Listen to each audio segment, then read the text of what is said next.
வணக்கம். நீங்கள் சூஸ் பண்ணுற ஸ்டடி பிளேஸை பொறுத்து தான் உங்களோட ஸ்டடி செஷன் எவ்வளோ நேரம் இருக்க போகுது அப்படிங்கிறத டிசைட் ஆகும். அப்படிப்பட்ட என்னோடய ஸ்டடி டேபிளை நான் எப்படி நீட் அண்ட் ஆர்கனைஸ்டாக வச்சுருக்கேங்கிறத பொறுத்து தான் இந்த வீடியோ.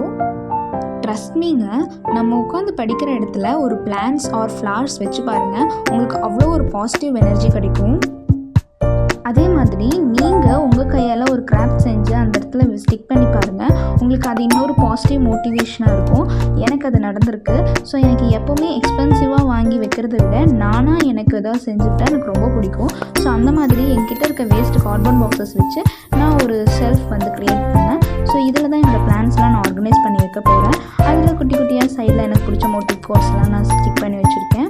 ஸோ இந்த மாதிரி நான் என்னோடய பிளான்ஸ் எல்லாத்தையும் நீட்டாக ஆர்கனைஸ் பண்ணி ஒரு கார்னர் செட் பண்ணியிருக்கேன். இந்த ஃப்ளார்ஸை நான் டெய்லி சேஞ்ச் பண்ணும்போது அந்த ஃப்ளாரோட ப்ளூம்ஸ் பார்த்து எனக்கு ஒரு நல்ல பாசிட்டிவ் வைப் கிடைக்கும்.